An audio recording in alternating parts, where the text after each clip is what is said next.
सुप्रभातम प्यारे बच्चों। आज हम पढ़ेंगे सहायक वाचन। हिंदी में सहायक वाचन। सहायक वाचन का आज हम पढ़ेंगे पाठ 1। पाठ 1 सदाचार। पाठ 1 का नाम है सदाचार। हे प्रभु आनंद दाता, ज्ञान हमको दीजिए, शीघ्र सारे दुर्गुणों को दूर हमसे कीजिए। लीजिए हमको शरण में, हम सदाचारी बने, ब्रह्मचारी वीर बालक सत्यव्रतधारी बने। इस पाठ में सदाचार मतलब सदाचार किसे कहते हैं? सदाचार मतलब अच्छा आचरण करने वाला। जो अच्छा आचरण करता है उसे बोलते हैं सदाचारी। तो इसमें भी इसी पाठ पे बल दिया गया है। इसमें बोला है कि ईश वंदना आज भी सरस्वती के पावन मंदिरों यानी हमारे विद्यालय, जैसे अपना विद्यालय का सरस्वती शिशु मंदिर है ना, उसमें आज भी भगवान की सुबह सुबह प्रार्थना की जाती है। आप लोग वंदना सत्र में करते हैं। हम सब ईश्वर से सदाचारी बनने की प्रार्थना करते हैं कि हे ईश्वर, हम सदाचारी बन जाए, ने अच्छा आचरण करने वाला। सदाचारी बनने से जीवन में समस्त गुण, ऐश्वर्य और वैभव आ जाते हैं, क्योंकि इसका आधार सदाचार ही होता है। जो व्यक्ति सदाचारी होता है वह उसमें सारे अच्छे गुण होते हैं और जिससे वह सारे जीवन के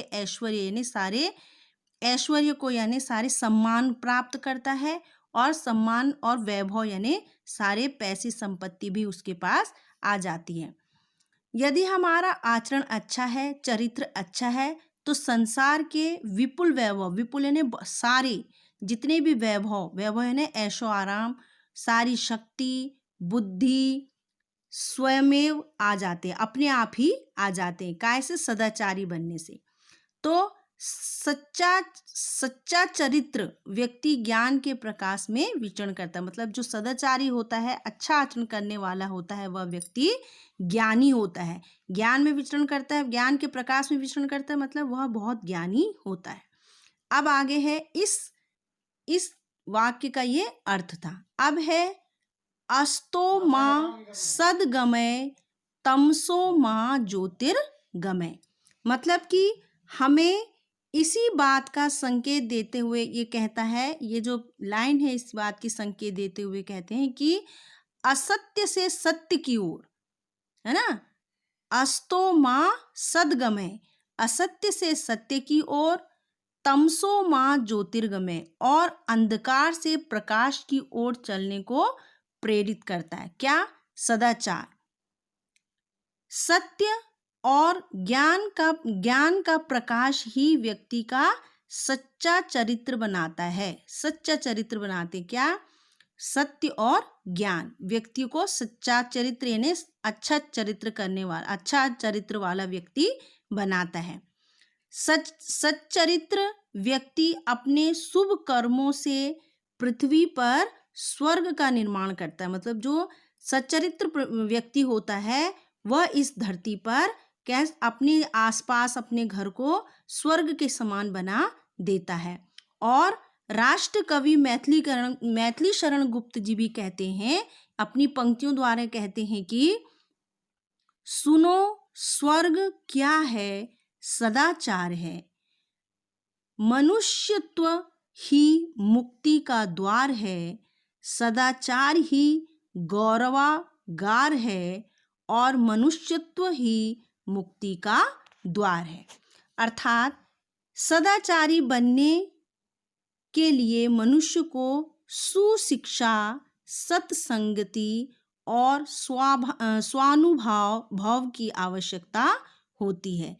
सच्चा चरित्र और सदाचार किसी विशेष गुण के बोधक नहीं है, अपितु सत्य भाषण यानी सत्य बोलने वाला, उदारता, मृदुल व्यवहार, अच्छा व्यवहार करने वाला, विनम्रता, सहानुभूति, सौहार्द, दृढ़ संकल्प, शक्ति, त्याग, बलिदान, प्रेम जैसे अनेक गुणों से संपन्न व्यक्ति को ही सच्चारित्र और सदाचारी कहते हैं। आगे समझ में आया? तो सदाचारी किसे कहते हैं? जिसमें ये सारे गुण होते हैं। कौन कौन से गुण? शक्ति, है ना, दृढ़ संकल्प, सहानुभूति, सौहार्द, त्याग, बलिदान, प्रेम, इस तरह के अनेक गुण होते हैं। मधुर वाणी और सद्व्यवहार से सज्जनता की पहचान होती है। जो सज्जन व्यक्ति होता है, अच्छा व्यक्ति होता है, सज्जन व्यक्ति होता है, वो क्या रहता है? मधुर वाणी, मतलब मीठी वाणी होती है, बहुत मधुर, बहुत अच्छे से बोलते हैं। और सद्व्यवहार यानी अच्छा व्यवहार, सबके साथ अच्छा व्यवहार करता है। यही दो गुण सज्जनता की पहचान है। दूसरे के प्रति उदार होना, दूसरों की सहायता करना भी सज्जनता में शामिल है। सज्जनता रूपी सोने की सदाचार रूपी कसौटी पर पहचान की जा सकती है। जीवन में सुख और समृद्धि का सोपान सदाचार है। सदाचारी व्यक्ति समाज में प्रतिष्ठा प्राप्त करते हैं। जो अच्छे सदाचारी व्यक्ति होते हैं वह समाज में प्रतिष्ठा, मतलब बहुत पहचान बनाते हैं। और अच्छे व्यक्तियों को, सदाचारी व्यक्तियों को सभी लोग पसंद करते हैं, मरने के बाद भी उन्हें याद करते हैं। तो बच्चों, जैसे कि अभी तक हमने पढ़ा कि सदाचार क्या होता है और सदाचार से हम में कौन कौन से गुण आ जाते हैं, तो इसी को समझाते हुए एक कहानी है कि एक बार क्या होता है कि राजस्थान की ये कहानी है।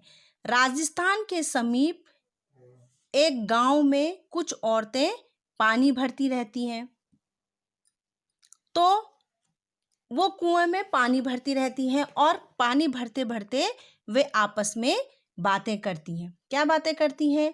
कि 4 औरतें में से एक औरत ने कहा कि मेरा जो बेटा है, मेरा जो लड़का है, वो बहुत अच्छा है, वह पहलवान है, बड़ी बड़ी कुश्ती प्रतियोगिताओं में भाग लेता है और सब तरह उसका नाम है। उसकी माँ कहकर लोग मेरा सम्मान करते, मतलब कि उसकी माँ कहती कि उसके नाम से लोग मेरा सम्मान करते हैं।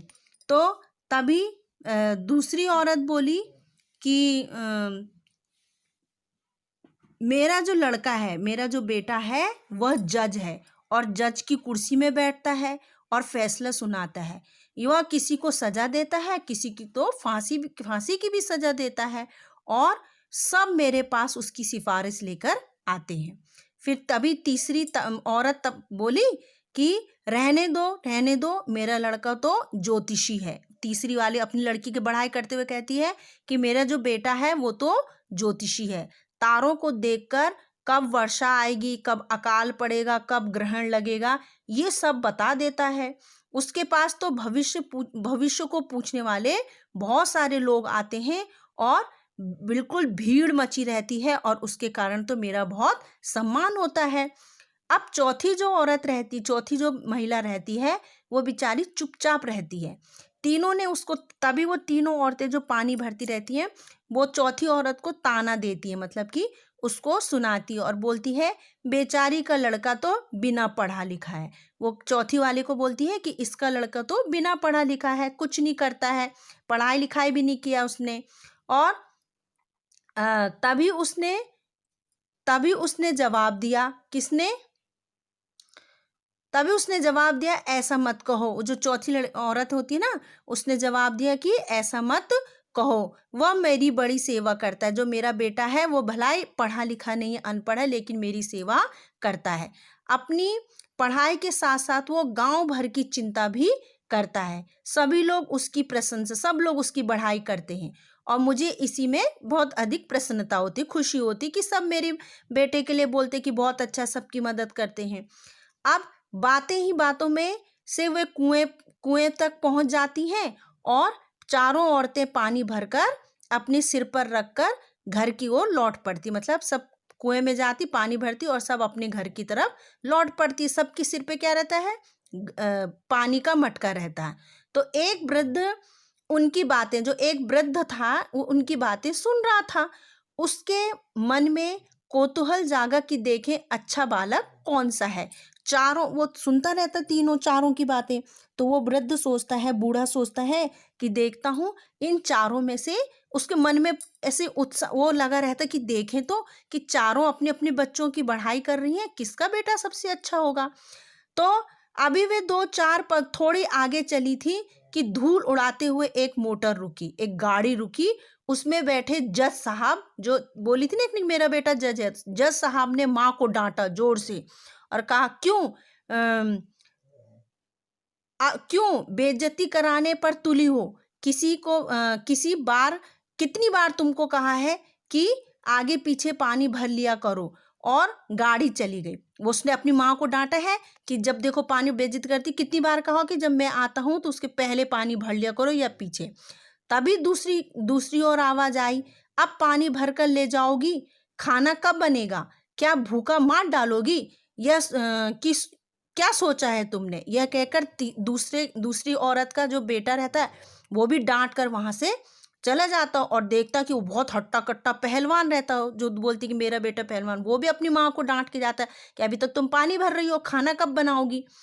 और फिर क्या हुआ, सिर पर पानी का घड़ा होने से चारों स्त्रियां धीरे धीरे चल पा रही थी, जल्दी जल्दी नहीं चल पा रही थी। इतने पे फिर किसी की तेज आवाज, फिर से एक और आवाज आई। वह कौन था, ज्योतिषी, जो बोलती थी ना मेरा बेटा ज्योतिषी है, तो ज्योतिषी था। और वो चिल्ला चिल्ला कर कह रहा था कि मुझे पता था कि आज भाग्य में खाना नहीं है, मुझे कहीं जाना था। और वह भी आगे बढ़ गया, उसने भी अपनी माँ को चिल्लाया। ज्योतिष मतलब तीनों ने अपनी अपनी माँ को, जज ने भी चिल्ला के डांट के चला गया, पहलवान भी और ज्योतिष भी। तभी अचानक दूर से किसी के भाग भाग कर आने की आहट सुनी। जोर जोर से कोई भागता हुआ एक लड़का आ रहा था। उस बालक ने आते ही सबसे पहले अपने माँ के सिर से जो घड़ा, पानी का घड़ा था, वो उतारा और अपने सिर पर रख दिया। और पोटली जो उसके पास थी वो बगल में दबा ली हाथ के नीचे। उसकी आंखों में आंसू थे उस लड़के के।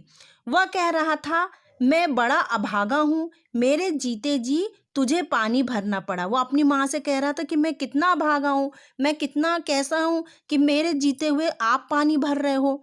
अगर आज खाना थोड़ी देर से बन जाता तो क्या मैं मर थोड़ ना जाता। वो देखो अपनी माँ को उल्टा कहता कि माँ तुम क्यों आ गई पानी भरने, इससे अच्छा मैं मेरा इंतजार कर लेती, थोड़ा रुक के पानी भरता तो खाना बनता तो कोई बात नहीं थी।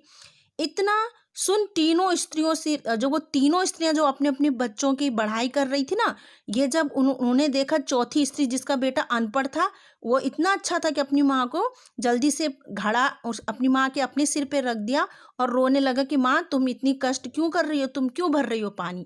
यह देखकर वो तीनों जो स्त्रियां थी जो अपने बच्चों की बढ़ाई कर रही थी, उनके सर नीचे झुक गया। उनको शर्म आ गई कि देखो हमारे बच्चे पढ़े लिखे हैं लेकिन उनमें तो संस्कार ही नहीं है।